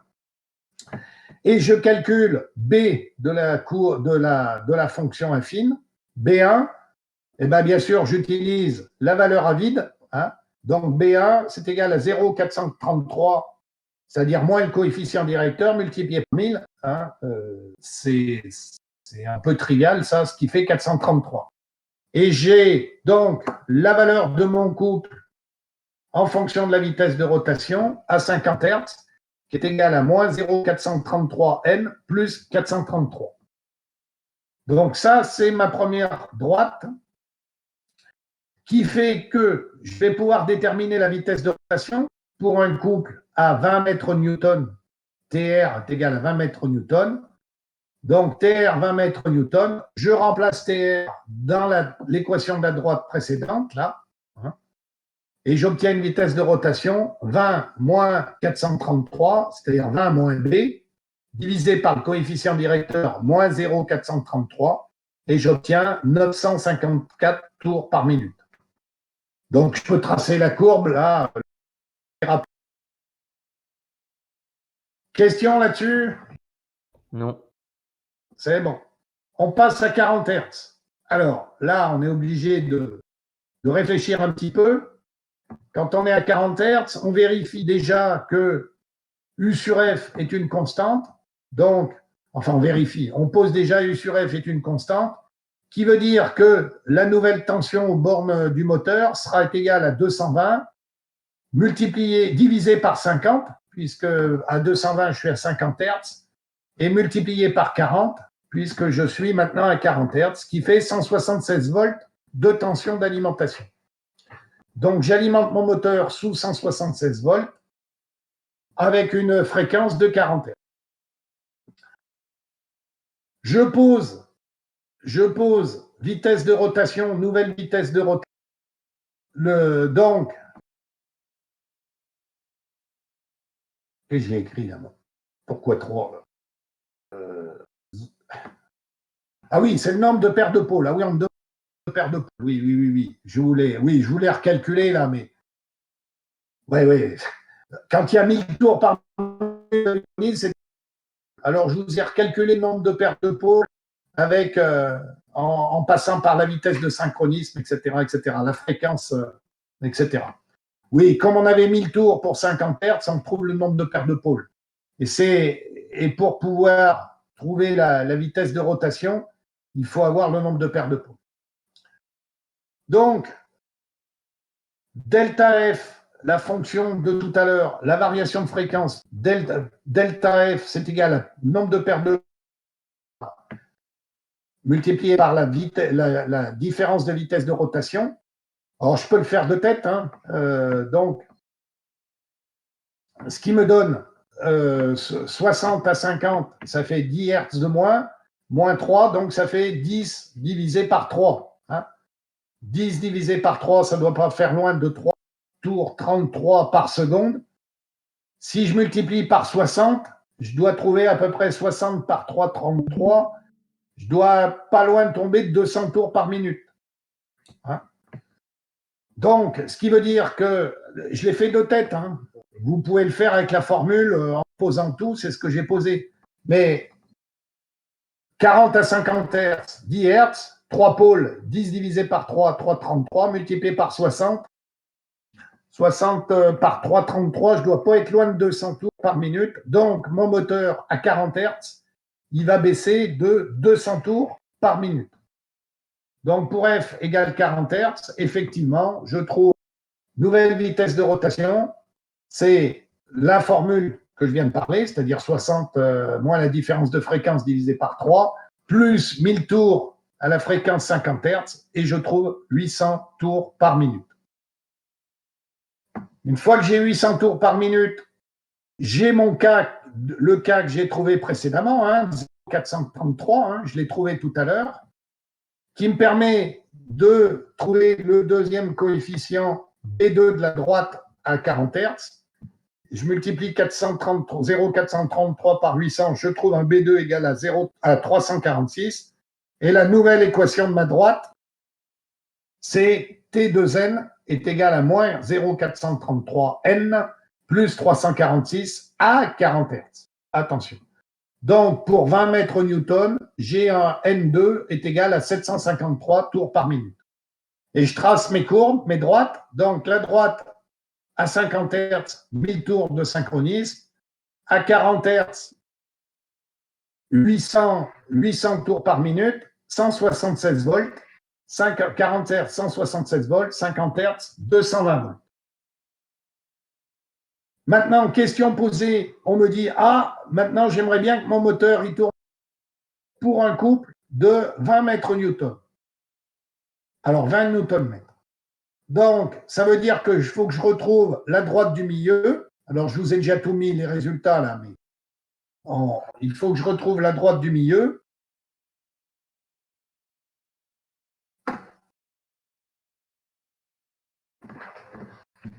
J'ai un souci d'alimentation du PC. Je l'alimente. Voilà, c'est fait. Donc, là, rebelote, j'ai T3N, pardon, j'aurais dû écrire T3N, qui est égal à coefficient directeur K de tout à l'heure, toujours le même coefficient directeur, par la nouvelle vitesse de rotation, plus B3. Donc, B3, c'est égal à 20 Nm, c'est la valeur du couple, plus 800 tours par 0,433, qui me fait un B3 égal à 366. Du coup, je vais pouvoir trouver à partir du B3 de synchronisme. Je sais que mon couple est égal à 0. Donc, si le couple est égal à 0, c'est-à-dire que la vitesse de synchronisme, c'est égal à moins B3 divisé par K, puisque la courbe, c'est le couple est égal à X plus B. Dans ce cas-là, Y est égal à 0, donc je ne connais pas X. Donc, moins AX est égal à B, ou moins B est égal à AX, comme on veut. Donc, X est égal à moins B sur A. Donc, ce qui nous fait moins B3, je viens de déterminer 36, par le coefficient directeur qui ne bouge toujours pas, 846 tours par minute. Donc, la vitesse de synchronisme avec la nouvelle fréquence nouvelle fréquence permettant d'avoir un couple de 20 mètres Newton pour 800 tours par minute. J'obtiens 846 tours de synchronisme. La nouvelle fréquence, je reprends ma formule qui me permet de trouver ma nouvelle fréquence. F est égal au nombre de paires de pôles multiplié par la vitesse de synchronie divisée par 60 pour rester en tours par seconde, ce qui me donne 42 Hz. 3 fois 846 divisé par 60, ça fait 42 Hz. Comme j'ai 42 Hz, je vais pouvoir trouver la tension. Je rappelle que U sur F, c'est une constante généralisée. Donc, à 220 volts, j'ai 50 Hz. Donc, je fais 220 divisé par multiplié par la fréquence 142. Et au miracle, j'obtiens 186 volts. Et je peux avoir, je remonte au-dessus, mes 3 courbes de fonctionnement par rapport à la question posée. Mes 3 courbes, la courbe à 50 Hz de 120 volts pour 1000 tours de synchronisme et 960 tours et 954 tours à 20 Nm. Deuxième courbe, 800 tours de synchronisme, 753 tours, 40 Hz, 176 volts et 20 vitesses de synchronisme. La dernière, je ne l'ai pas noté, que j'ai obtenu 846 tours de synchronisme, je ne l'ai pas noté, pour un couple à 20 mètres Newton, 42 Hz et 186 volts. Et voilà, j'ai fini la question. Est-ce que là, oui.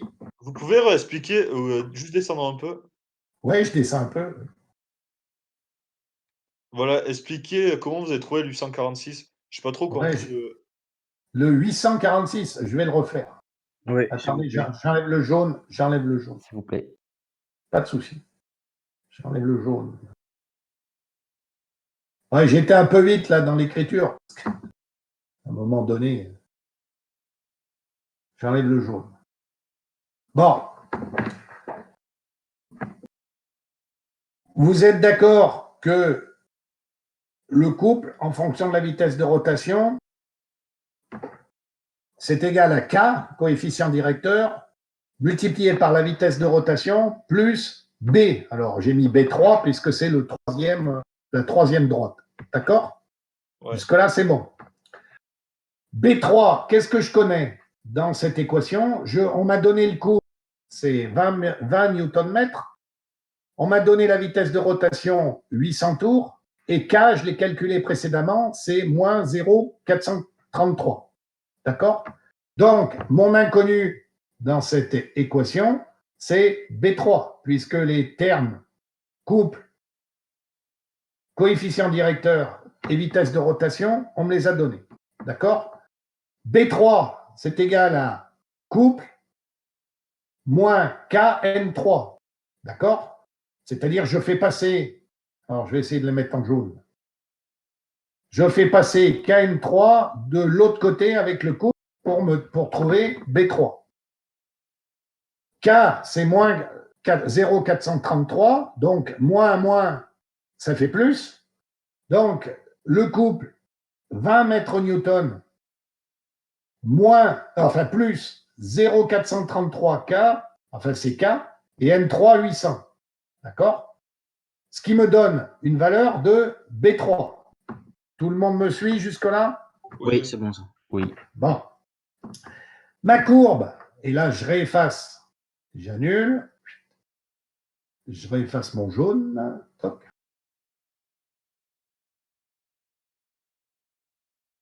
Ma courbe, l'équation de ma courbe du couple en fonction de la vitesse, ça reste bien K fois N plus B3.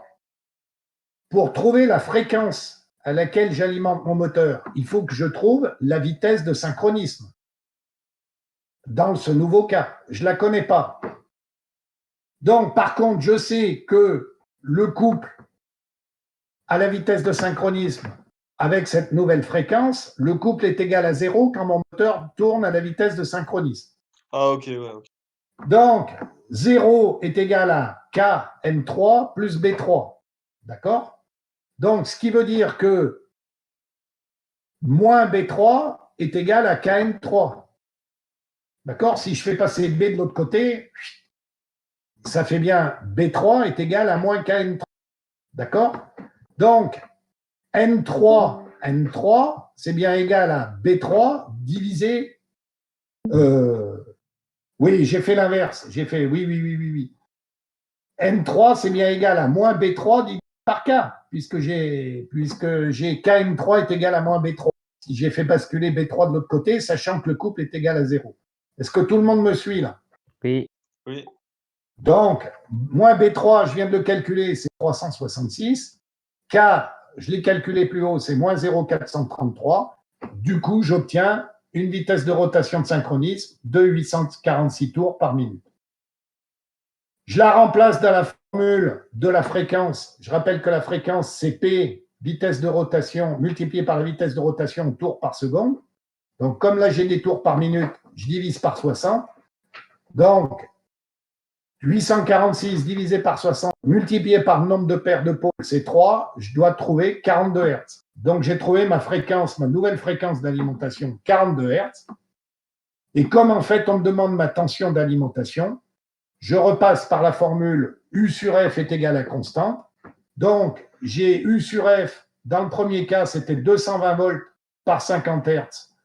Donc, 220 divisé par 50, c'est ma constante que je multiplie par 42 qui me permet d'obtenir ma nouvelle tension. Est-ce que c'est bon pour tout le monde? Oui. C'est bon? Vous avez raccroché les wagons? Non, c'est bon, merci. Bon. Pendant le petit quart, est-ce qu'on arrête dessus? Est-ce que je passe rapidement le test là, que je vous ai passé? On peut regarder rapidement? Oui. Il reste un quart d'heure. Ce que je vous propose, c'est que vous le regardiez et comme je vous ai proposé de reprendre une séance plus tard, quand on aura la date du test, regardez ce test et puis on pourra commencer à le faire dans votre coin et puis on pourra revenir sur soit des questions, soit des questions de cours, soit sur ce test. Voilà, et on va commencer à le regarder, ça vous permet de voilà, OK? Pas de questions sur le moteur, pas de questions. On continue sur le test. Oui. Bon, alors, pareil, même exercice. Je lis mon test jusqu'au bout, là. J'attends pas. Alors, voilà typiquement la forme du test que vous aurez. Hein. Donc, on vous demande des questions, dites des questions de cours. Moi, j'appelle pas ça des questions de cours, j'appelle ça des questions de culture générale. Exercice, on vous pose sur un premier exercice sur le transformateur. Je continue, je lis, donc tout ça, c'est le transformateur. Hein. Après, sur le moteur asynchrone, hein, donc vous avez 2 heures pour faire tout ça, 1 heure par question. Et si je vais au bout, tiens, on me demande, il y a une courbe, il faut tracer la courbe du couple en fonction de la rotation. On me dit qu'il y a une nouvelle borne, on change la vitesse du moteur et à la fin, n'oubliez pas, il y a un formulaire. Hein. Alors, il y a des petits formulaires pour ceux qui auraient des soucis. Il y a la chute de tension aux bornes du transformateur, il y a la valeur de RS, la valeur de ZR. On vous donne, très sérieusement, les amis, on vous donne tout là. Hein. Mais bon, c'est pas grave, c'est comme ça. Bon, voilà. N'oubliez pas de tout lire votre énoncé, c'est important. Alors, j'attaque mon transfo. Alors, question de cours. Alors là, vous allez me répondre. Moi, je ne vais pas vous répondre, vous allez me répondre. Pourquoi la carcasse du transformateur est-elle constituée d'un empilage de tôles isolées? C'est pour supprimer les courants de Foucault. Oui, très bien, impeccable. Et pourquoi on met des tôles au lieu de mettre une grosse structure? Parce que les courants de Foucault, leur valeur, elle est directement en fonction, elle est même proportionnelle à l'épaisseur de la tôle. Et je vous rappelle que les courants de Foucault, ils se propagent perpendiculairement au flux magnétique, ils se propagent dans la section de l'empilement de tôle. Donc, on va découper l'empilement, on va découper le circuit magnétique en tôle de façon à réduire l'épaisseur au minimum, de façon à quasiment a quasiment supprimé l'effet des courants de Foucault. Très bonne réponse. Ensuite, pourquoi un essai en court-circuit se fait-il sous tension réduite?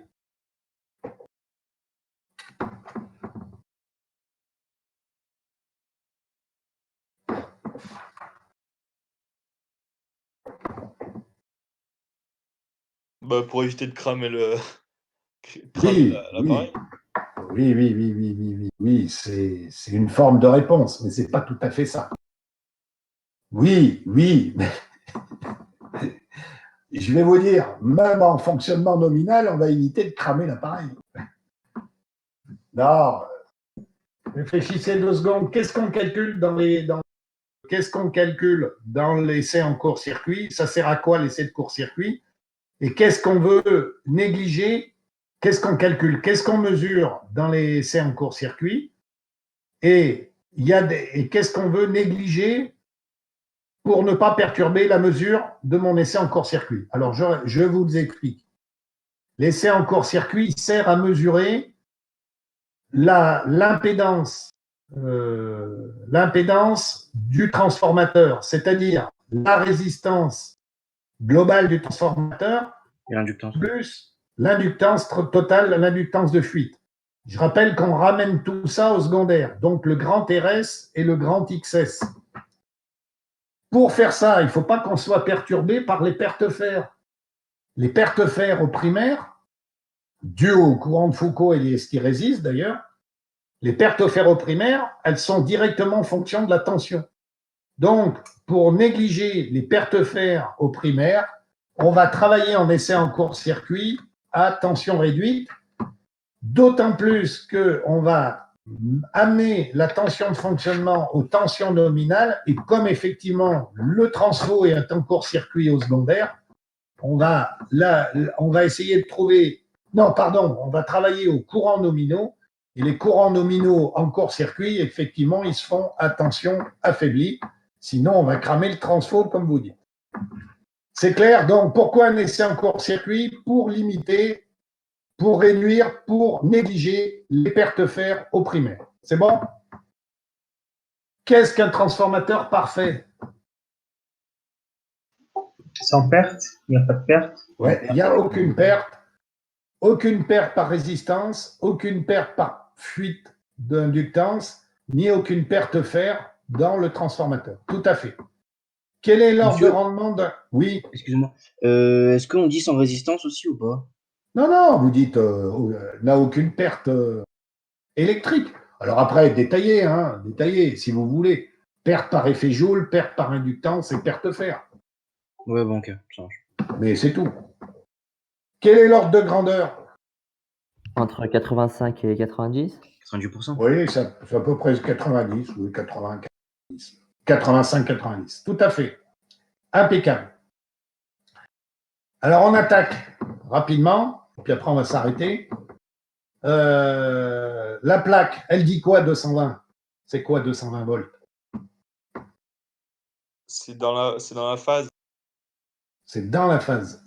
Enfin, c'est entre la phase et le neutre. Il y a 220 volts. Là, je suis dans un transformateur monophasé. Ah ouais, putain, ouais, pardon. En monophasé, en général, cher ami, je ne sais pas comment c'est fait chez vous, mais moi, je suis alimenté en 220, je ne suis pas alimenté en 390. Le monsieur EDF, monsieur Enedis, lui, il amène vers chez moi le courant en 390. J'ai un transfo pas très loin de chez moi, quand ça sort du transfo, c'est en 390. Mais il m'amène le neutre et il m'amène une phase. Donc, il m'amène le courant en 220. D'accord? Ouais. Entre phase et neutre, en monophasé. J'ai pas de triphasé à la maison. Bon, donc, on pourrait, avec une petite machine, faire... Bon, bref, peu importe, c'est pas le sujet. Donc, 220, c'est quoi alors? Attention au primaire.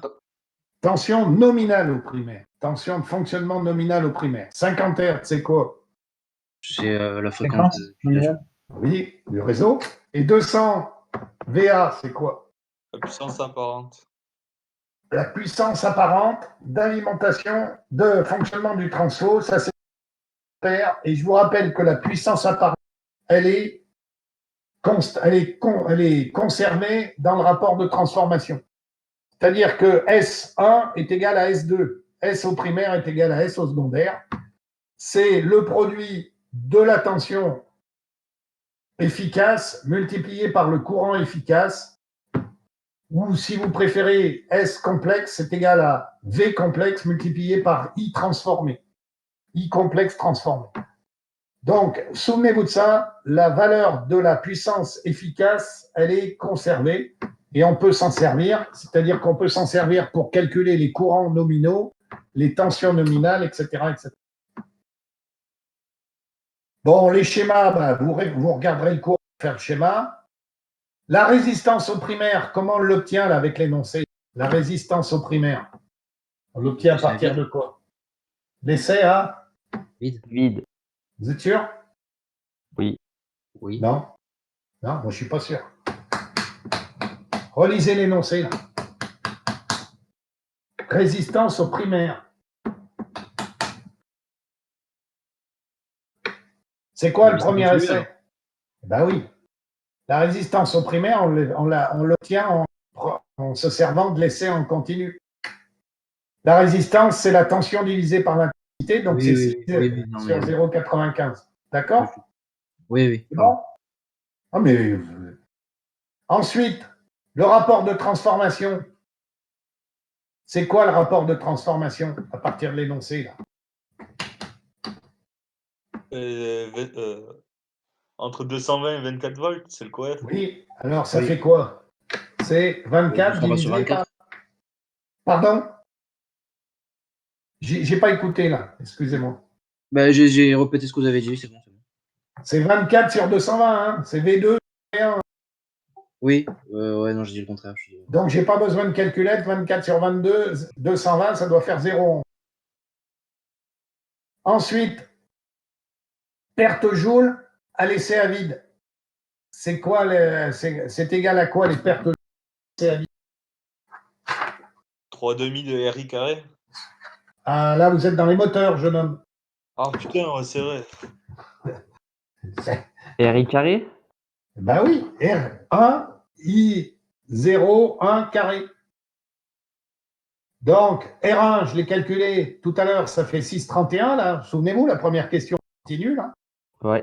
D'accord? Multiplié par 0,11 ampères, 0,11 au carré. Donc, ça fait 0,08 watts. OK? Perte fer 0, c'est égal à quoi?